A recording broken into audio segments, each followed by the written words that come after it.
नमस्कार दोस्तों, स्वागत है आपका लखनऊ लॉ क्लासेस में। आज हम बात करेंगे हिंदू जॉइंट फैमिली के बारे में और देखेंगे क्या जो हिंदू जॉइंट फैमिली है, परिवार क्या होता है, सबसे पहले उसके बारे में समझेंगे। तो देखिए, भारतीय परंपरा में फैमिली जो है शब्द, उसका सीधा जो अर्थ बनता है वो तीन अलग-अलग तरह से देखा जाता है। एक कुल, दूसरा परिवार और तीसरा संयुक्त परिवार से जुड़ा हुआ शब्द फैमिली को माना गया है। तो सबसे पहले हम बात करते हैं कुल के बारे में। तो कुल जो है प्राचीन धर्मों में परिवार को कुल कहा गया है। मनुस्मृति में कहा गया है कि कुल वह वह समूह है जो जो कि पूर्वज से उत्पन्न होकर एक साथ रहता है और समान धर्म और परंपराओं का पालन करता है। इस प्रकार कुल शब्द का अर्थ हुआ एक सामान्य पूर्वज से उत्पन्न वंश जो धार्मिक, सामाजिक और सांस्कृतिक रूप से एक इकाई के रूप में रहता है। अब बात करते हैं परिवार की। देखिए, परिवार जो है शब्द, वो संस्कृत में परिवार शब्द की उत्पत्ति मानी जाती है।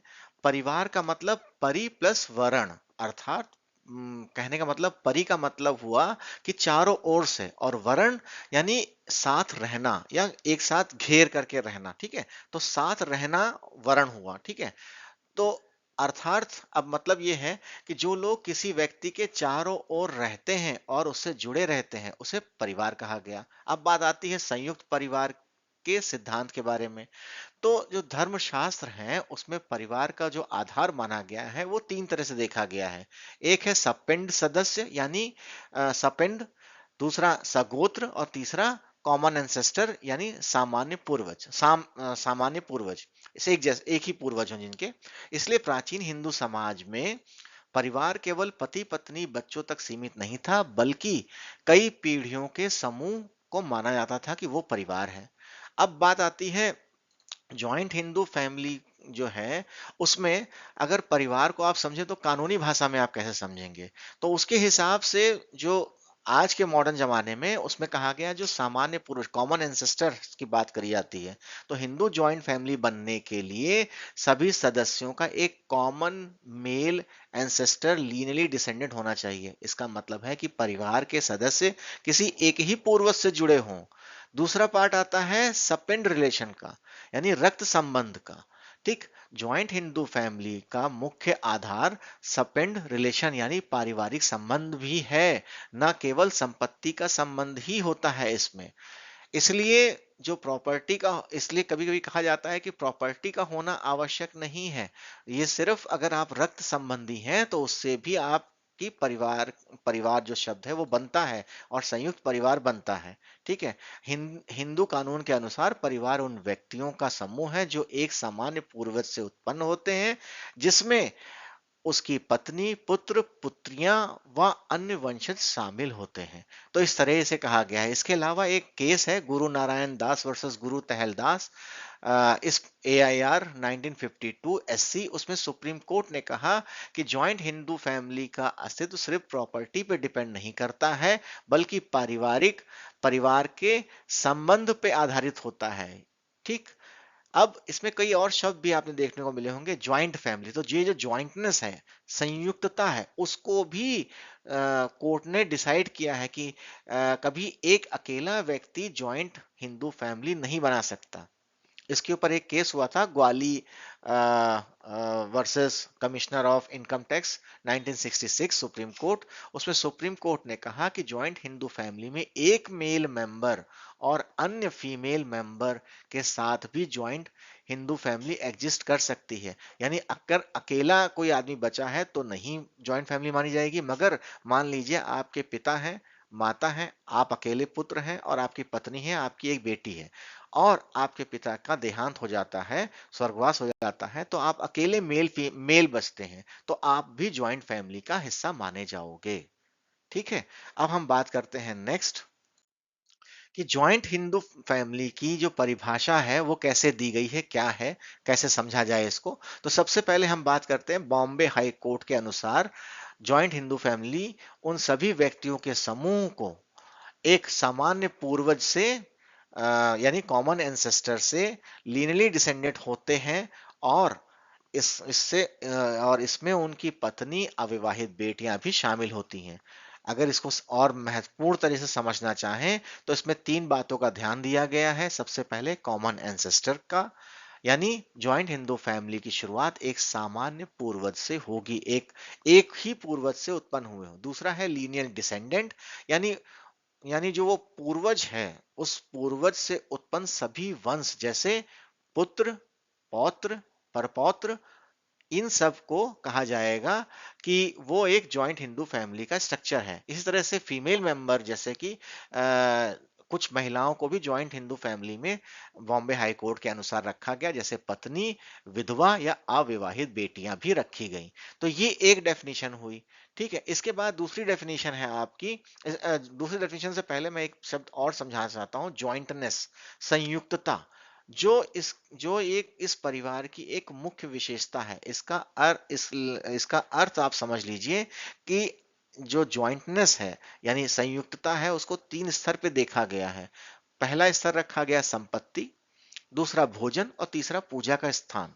तो अगर ये तीनों दिखते हैं तो कहा जाएगा ये ज्वाइंट फैमिली है। मगर ऐसा नहीं है कि तीनों एक साथ दिखें या कहीं पे प्रॉपर्टी ही नहीं थी, जैसे आजकल होता है कि एंसेस्टर प्रॉपर्टी ही नहीं है।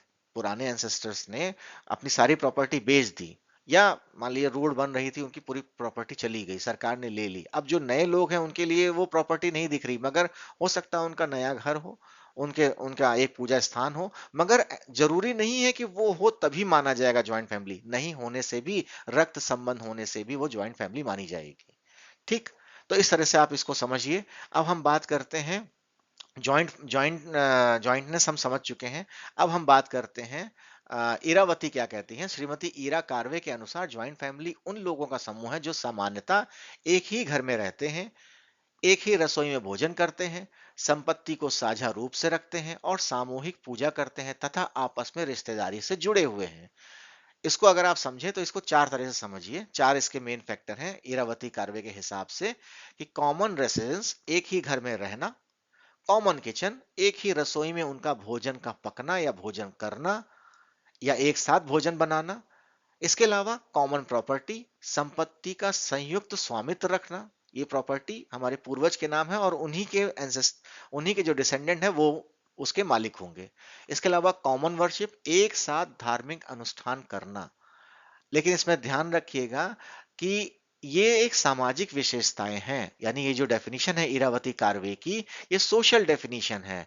ठीक है, कानूनी रूप से इनको एक एसेंशियल कंडीशन नहीं माना गया, मगर ये चीजें दिखाता है कि कैसे संयुक्त परिवार की परिभाषा किस तरह से बन सकती है। हम सिर्फ यहाँ बात कर रहे हैं परिभाषा की। तो बॉम्बे हाई कोर्ट के हिसाब से, श्रीमती इरावती कार्वे के अनुसार से, और अब हम बात करते हैं के एम कड़ियप्पा के हिसाब से। तो कड़ियप्पा जो है वो, उनके अनुसार जो परिभाषा है ज्वाइंट हिंदू फैमिली केवल पति पत्नी और उनके बच्चों से ही नहीं बनती, इसमें बल्कि इसमें पिता के पक्ष या माता के पक्ष के अन्य रिश्तेदार भी शामिल हो सकते हैं। यह बात इस पर निर्भर करती है कि परिवार पितृवंशी है या मातृवंशी है।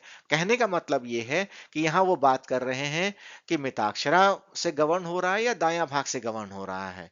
ठीक है, जो पितृवंशी बात की गई है वो इसीलिए बोली गई है कि वो मिताक्षरा है, या फिर मैट्रिलिनियल है यानी मातृवंशी है तो वो दायां भाग से गवर्न हो रही है। तो उसके हिसाब से इन्होंने ये एक डेफिनेशन और दी।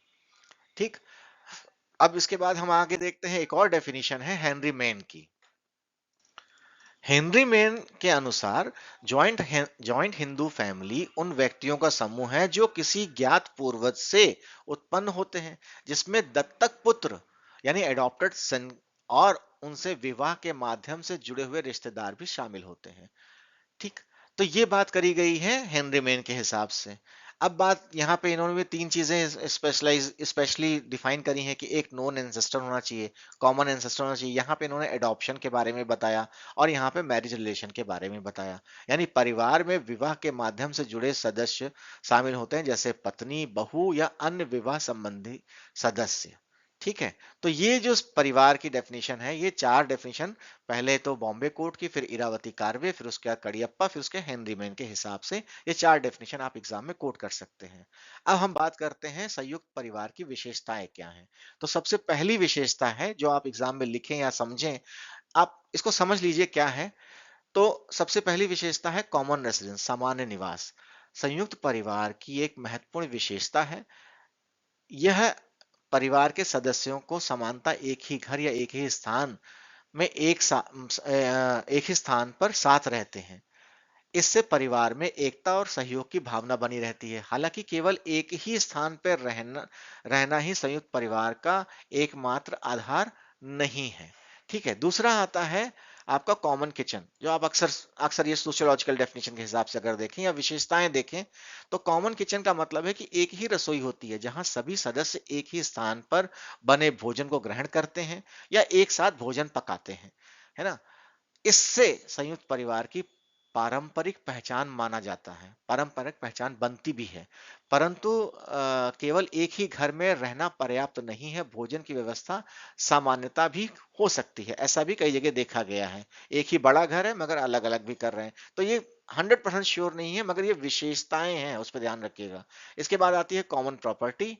अब कॉमन प्रॉपर्टी में आप ये समझिए कि संयुक्त हिंदू परिवार के सदस्य अक्सर संपत्ति को संयुक्त रूप से रखते हैं। परिवार की आय और संपत्ति के हितों का उपयोग किया जाता है। परिवार का जो मुखिया होता है, कर्ता, इस संपत्ति का प्रबंध करता है और सभी सदस्यों को आय को एकत्र करके परिवार की आवश्यकताओं के हिसाब से उन पर खर्च करता है। इसके बाद आता है डेप्थ ऑफ जनरेशन, अनेक पीढ़ियों का होना। ये भी एक और विशेषता है। संयुक्त परिवार सामान्यतः कई पीढ़ियों से मिलकर बनता है। इसमें दादा दादी, माता पिता, बच्चे और कभी कभी चाचा ताऊ, चचेरे भाई और आदि भी शामिल हो सकते हैं। इस प्रकार परिवार का आकार बड़ा होता है। इसके बाद आता है कॉमन वर्शिप, सामूहिक या एक एक पूजा स्थल। संयुक्त हिंदू परिवार में समानता एक ही देवी देवता की पूजा की जाती है। आपने देखा होगा कुल में आपके कुल देवता होंगे या आपके अपने एक निर्धारित जगह होगी जहां आपके मंदिर में आपके घर वाले हमेशा पूजा करने जाते होंगे। ठीक, तो ऐसे जो चीजें होंगी वो आपको बताएगा कि आपकी कुल देवी हैं, आपकी जो देवी देवता है उनका एक ही स्थान है आपके गांव में, वहीं आपकी पैतृक शुरू से पूजा करते आ रहे हैं, अनुष्ठान करते आ रहे हैं। तो ये बताता है कि एक ही परंपरा का एक ही परंपरा आप फॉलो कर रहे हो, और ये आपकी धार्मिक एकता और सांस्कृतिक परंपरा की पहचान बनता है। इसके बाद आता है कोऑपरेशन और सेंटिमेंट, सहयोग और भावनात्मक एकता।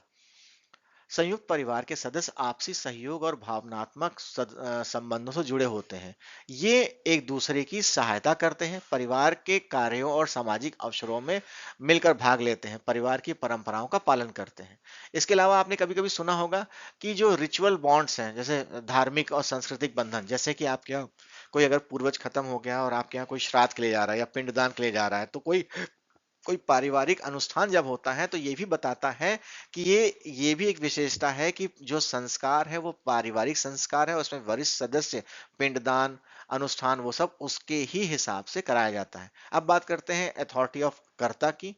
तो संयुक्त हिंदू परिवार में सामान्यतः सबसे वरिष्ठ पुरुष पुरुष सदस्य ही कर्ता होता है। वह परिवार का प्रमुख होता है और परिवार की संपत्ति, आय और अन्य मामलों का प्रबंध करता है। इवन वो कोर्ट में अगर आपके परिवार की तरफ से कोई केस चल रहा है तो वो उसकी पैरवी भी करता है।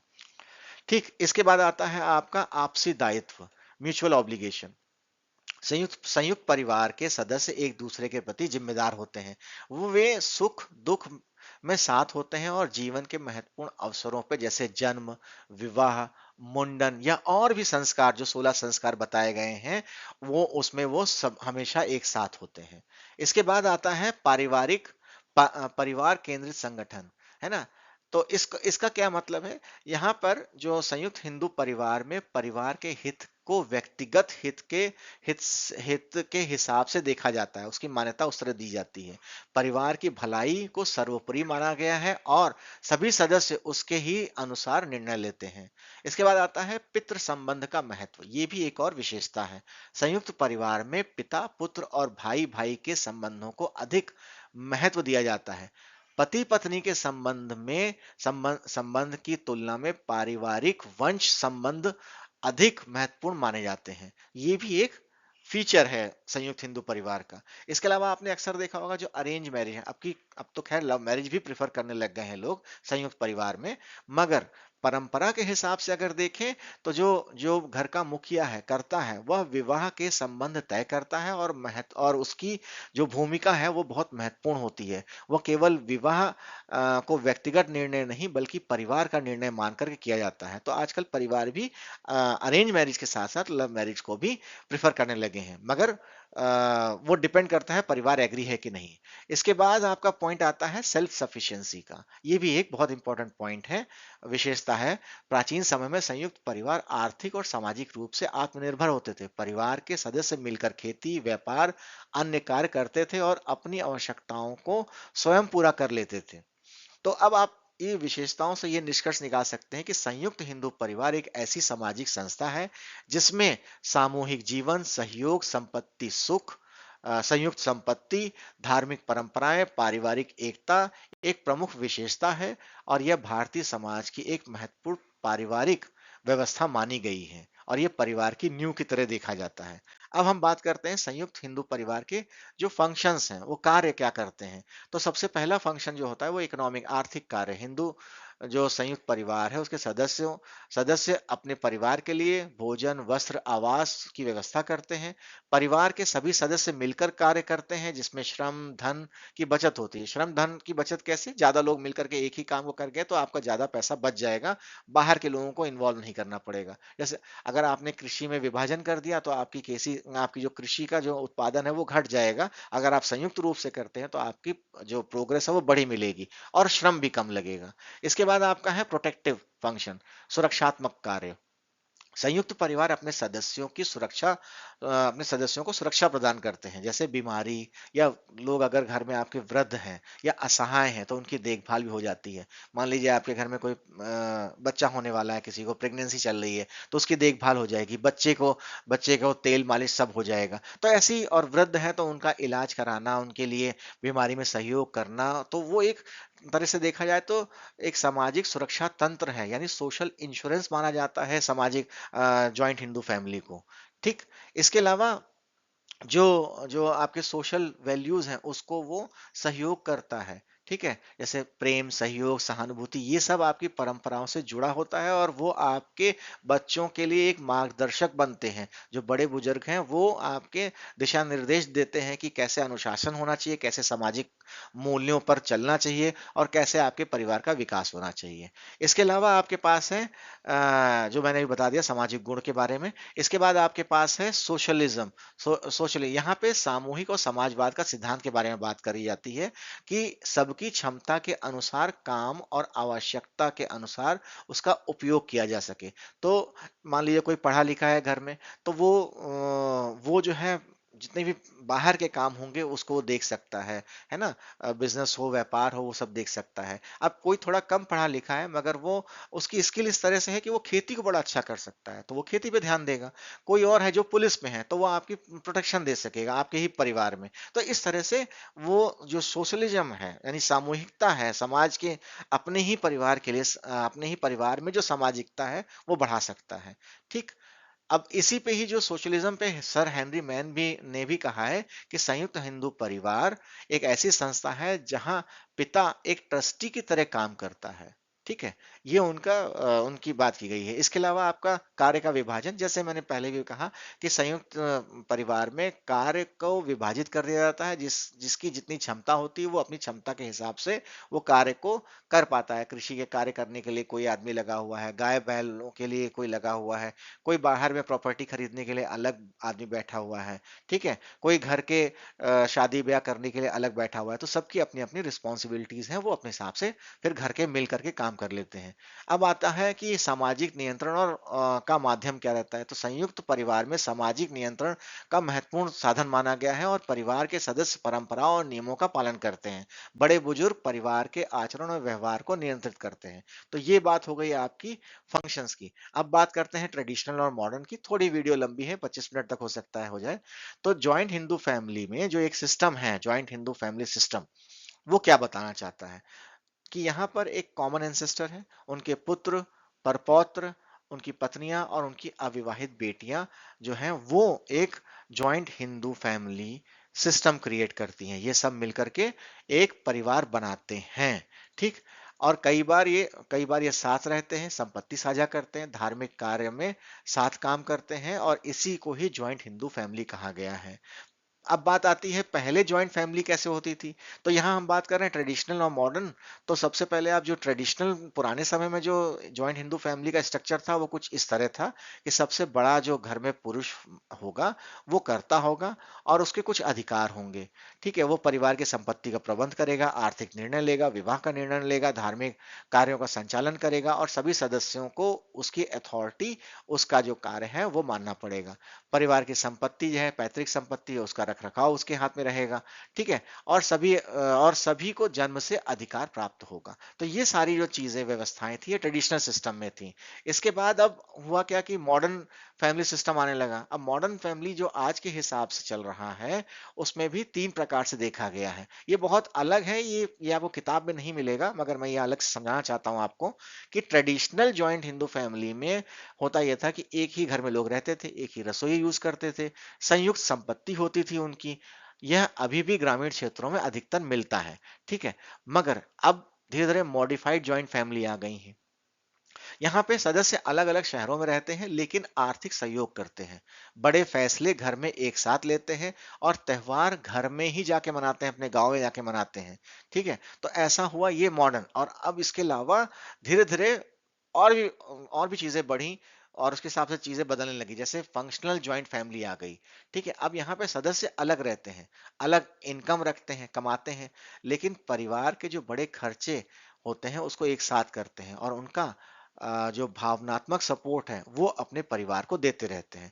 तो ये हो गया आपका मॉडर्न जॉइंट फैमिली वाला। अगर आपको ये वीडियो पसंद आई हो तो इसे लाइक करें, सब्सक्राइब करें, और मैं और भी वीडियो लेके आऊंगा इसके बाद हम को पार्टनर समझेंगे, सहायदायकी समझेंगे, वो भी 15 से 20 मिनट का वीडियो होगा। और उसके बाद आपके तीनों कंसेप्ट क्लियर हो जाएंगे, फिर हम एग्जाम में देखेंगे कैसे क्वेश्चंस आते हैं। ठीक है, धन्यवाद, नमस्कार।